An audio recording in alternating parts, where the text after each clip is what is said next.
What's up, dudes and dudettes? My name's Seth, and today we are going to be taking a first look at Counterspell. This game is absolutely amazing, especially for the price. If you like Daggerfall, Gauntlet, Hexen, any old-fashioned RPG that's really hardcore, then you are really going to be right at home and enjoy this game as much as I did. Now, for the sake of this video, we are actually going to be just going into the quest mode, but I just wanted to show you the breadth of content that you're actually getting out of this game, because there are multiple different game modes. Like adventure is co-oping with certain objectives and destroying dark portals and escape through the green portal. There's deathmatch for PvP, and it shows a little icon next to the types of game mode as well. Game mode or rescue is like rescuing hostage NPCs.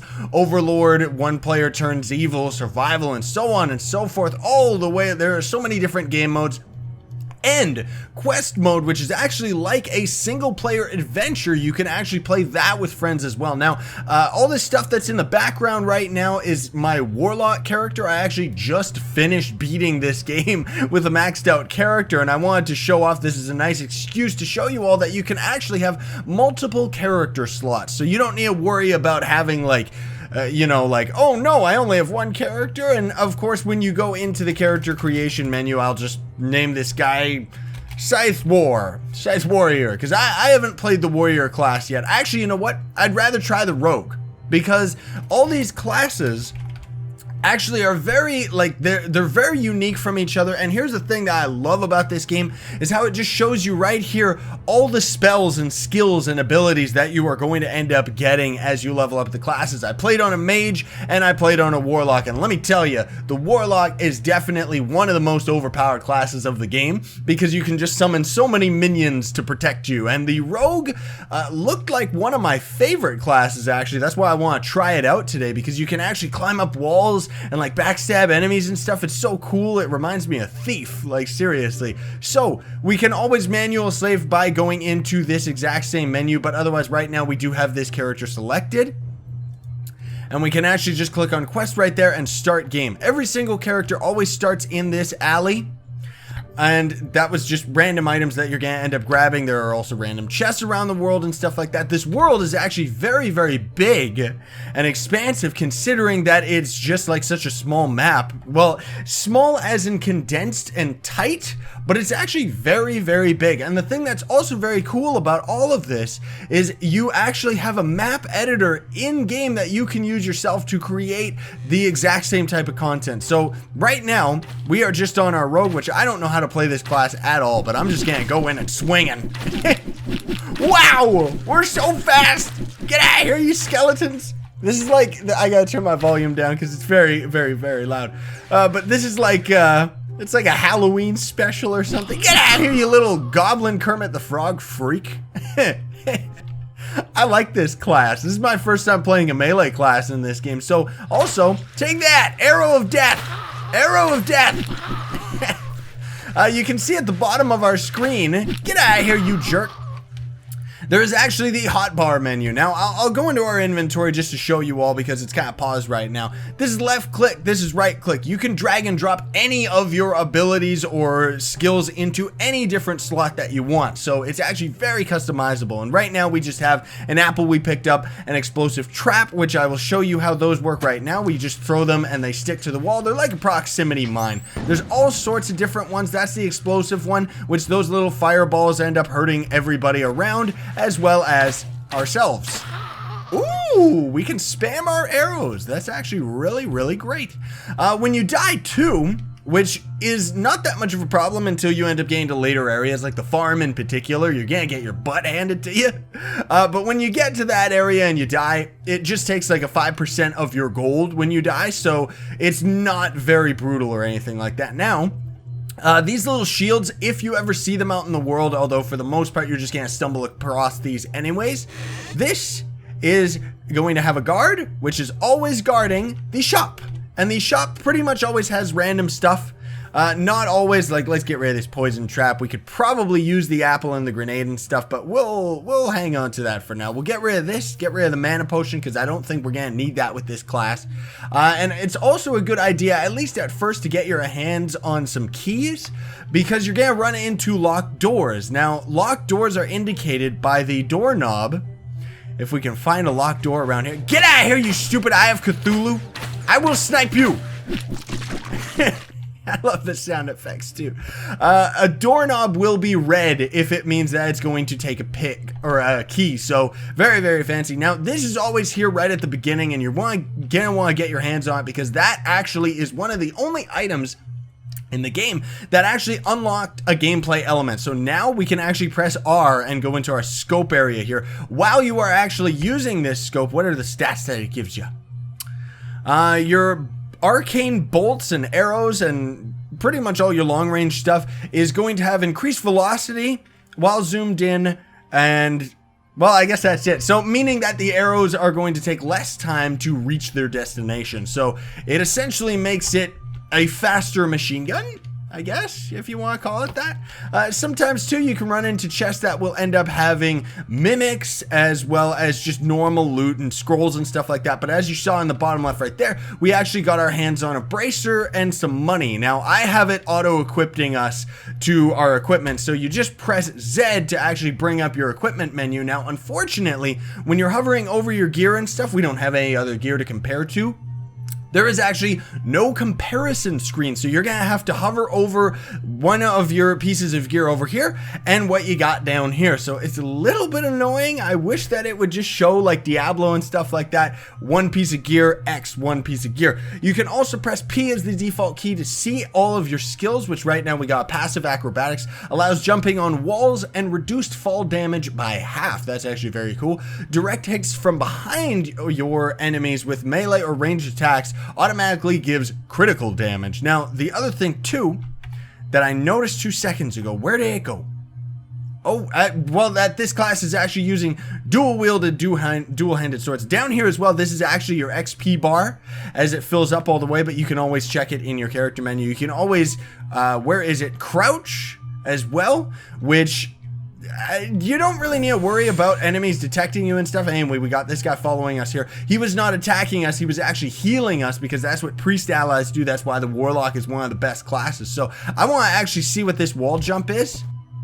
Ooh, we can jump twice, so we pretty much get to double jump if we end up touching a wall. Now that's what I actually loved about this class, because that means that we should be able to, if I can get it right. I don't have any practice with this guy. Yes! We can climb our way out of the map. Oh my goodness. But the map itself is not going to be that much of a problem. Now, what I want to also show off right here, let's lure this priest with us. We actually bring him over back to the beginning. You can see the compass, which is very, very handy in the corner. And the compass X marks the spot. That is actually showing us that over there would return the hostage. But I want to utilize his abilities right now because he actually heals us. Now, as well, this right here, I wanted to show this off. Is that a tough enemy? Yeah, he's level 15. Uh-oh. Anyway, this right here, I will just hold it open so he doesn't kill us in 2 seconds.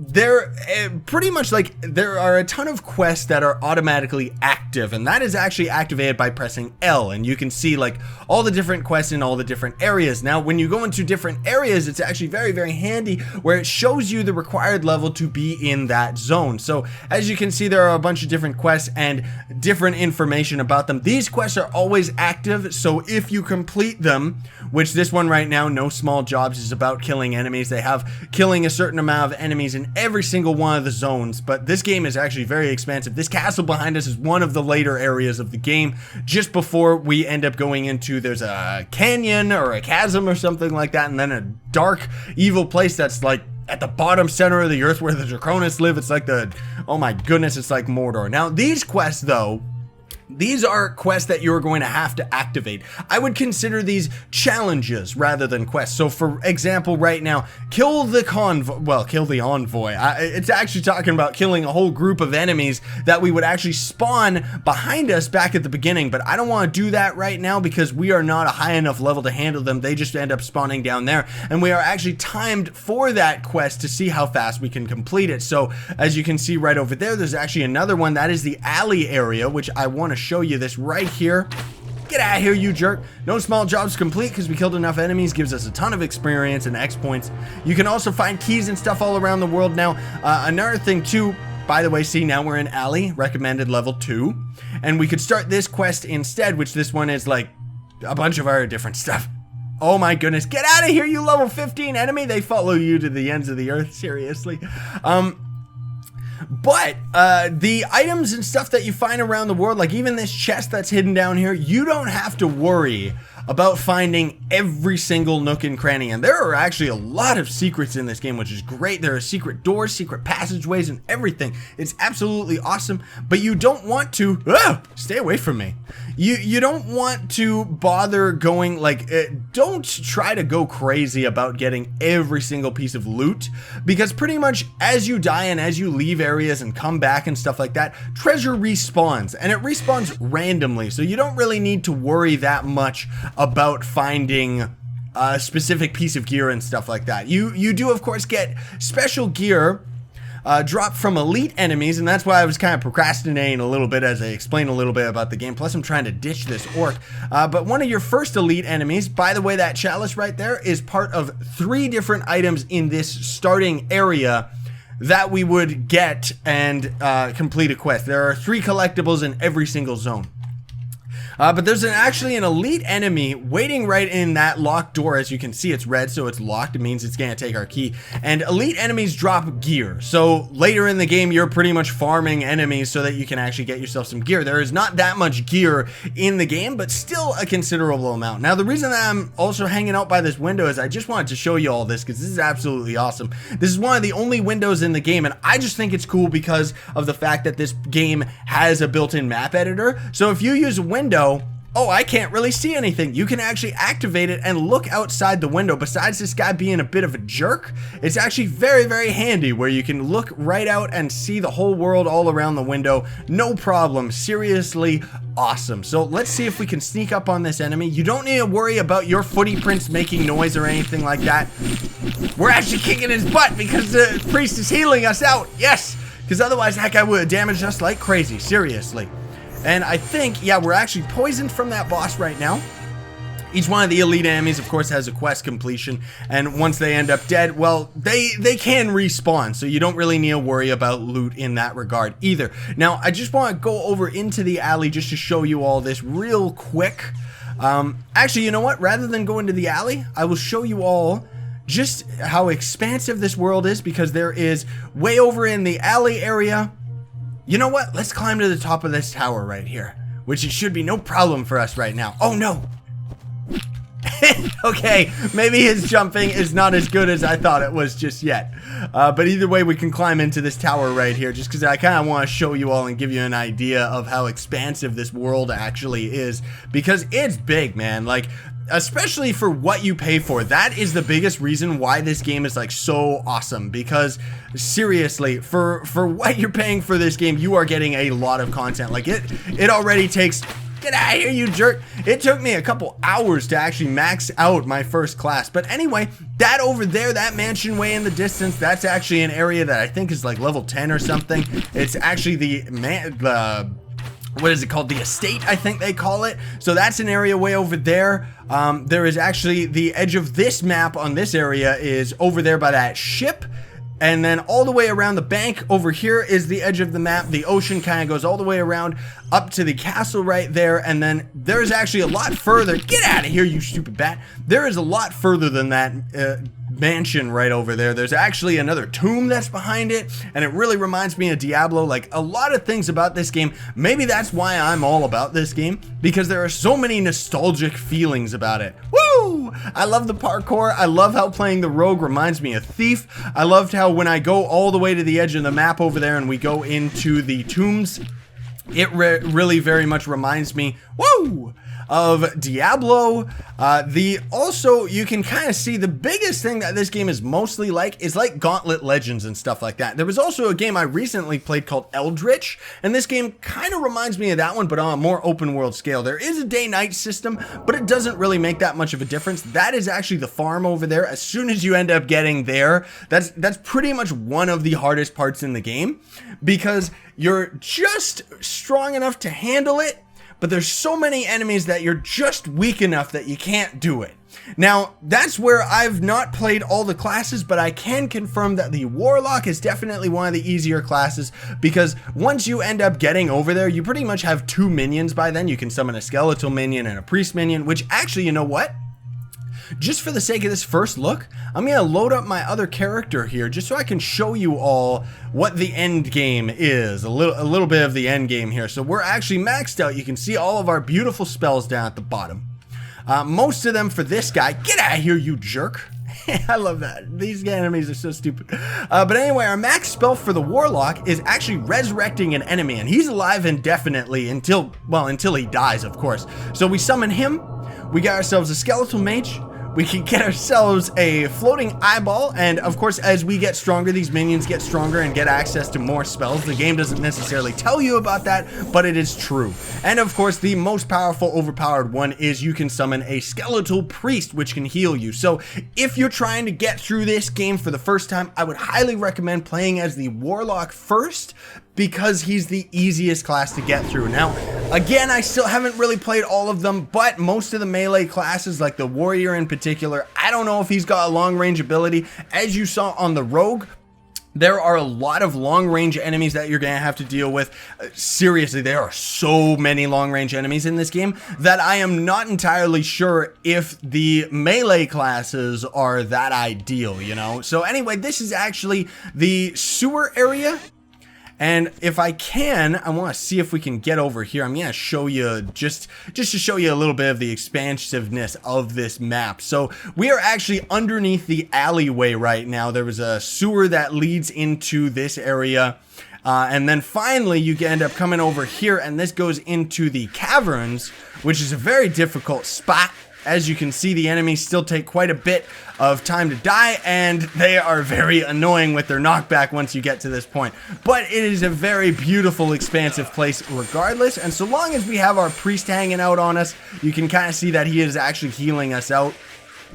And then way over here, only way later, you'll end up getting your hands on... Get out of here! Eat fireball back, you jerk! But you end up going over into this area. What is going on with the fire? There must be an elite oh, it's just this guy who leads a fire trail behind him all the time. What's hurting me? Stop it! I'm just trying to show off the last area, please. So this is the last area right here, and that tower right there is where the last boss is. So you fight your way all the way through here. You go into that building, I think, or there's another one maybe over there where you end up pulling a lever, which opens a door so you can actually get in there and fight the boss himself. Now, as you can see, being the Warlock has its advantages because all these enemies are fighting all of our minions. They do like fighting us every now and then, which, my goodness, it looks like we're about to get our butt kicked here. Do we have our priest? Oh, no, these are all normal enemies. Priest, save me! Save me, priest! Heal me out, you jerk! Where's the other guy? There he is. Get out of here! I'll hit you with fireballs and all sorts of... Get... grenades in the hole! And weird fire abilities and stuff. Okay, we're gonna die. Yeah, we died. Okay, anyway, it gives us a respawn counter, and we just respawn right at the beginning of the area. Most of the enemies, especially the elites, end up recovering all their health. These hearts kind of appear randomly throughout the world, so you can grab them. And as you can see, like, I've already gotten this treasure before, but that key is right down there. But anyway, that is Counterspell. And this game, seriously, if you enjoy the gameplay in itself, get it, because this game is definitely worth its money. There's a lot of early access indie games out there that come out and they're nowhere near complete and they charge like $20 and stuff like that. This game is under 10 bucks, and I can confirm that even though it is in early access, it pretty much plays like a complete package. So very, very awesome game. Anyway, thank you all so much for watching. I hope you found this first look helpful in your decision whether or not you want to get the game. Links are in the description below for all of this fine, beautiful stuff. And if you enjoyed the video, I would very much appreciate if you would Hadouken the like button, share, favorite, and subscribe to join Team Pixel. Sign on, stay epic, everybody.